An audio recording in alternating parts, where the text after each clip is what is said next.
Dobra, nagrywamy kolejnego bakczaka Mareczka. Witajcie widzowie. Przedstawię wam mój rower. Od czego by tu zaczynać? Rama Scott Voltage Voltage. W sumie tyle. Jaki to rok jest? 16 chyba. W ogłoszeniu było 18 chyba. To powiem, że 18. Dumper. To jest Fox. Zaraz już może będzie napisane co to. Float X2. Fat Story Series to jest taki dumper. Uginacz z przodu to jest RockShox Lyric z tłumikiem RCT3. Kierownicę mam Daty, nie wiem jaki model, tak się pisze. A jest szaro-czarna.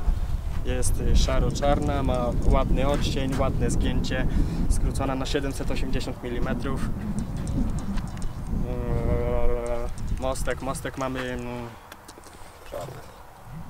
Czarny, no. Easton Heaven, tak?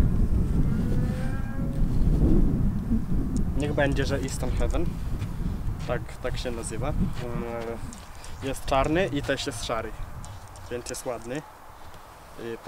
Podkładka mamy Chromaga. To Bardziej Gamocha, bo jest niestety drugą stroną.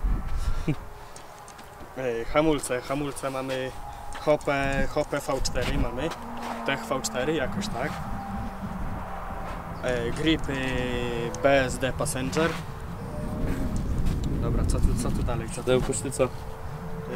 Siodełko to jest Burgtec jakiś, ładny, fajnie wygląda. Torby mamy Raceface Chester, to jest chyba. Platformy HT jakieś tam. Czarne, znaczy teraz to już bardziej srebrne. Dobra, to teraz chyba trzeba koła. Koła. To z przodu to jest zwykły czarny reel. Obręcz to jest Dartmoor Shield 1.2.6 i z tyłu mamy Reela Pro 102. Obręcz to samo co z przodu i fioletowe nyple.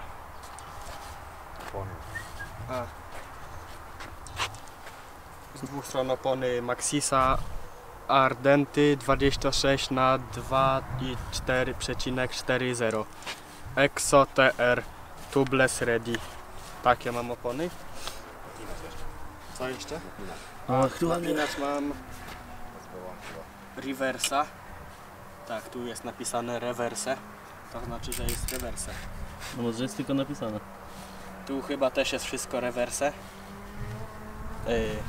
Tutaj single speeda mamy jeden wyciągnięty ten fiutek z kasety i jakoś to działa, nie narzekam. Zębatkę z przodu mamy też racę-facę, nie wiem jaka, ale jest ładna i fioletowa. I mamy jeszcze barmoda, pozwala mi on zakręcić, zaraz się dowiem ile. 4 chyba było. Raz, 2, 3, 4 backspiny mogę zakręcić na tym i działa. No jeszcze mam fajne wentylki, ale mu układ skręcił, ale nie pozwala. Mam fajne wentylki olislikowe. Dobra, koniec.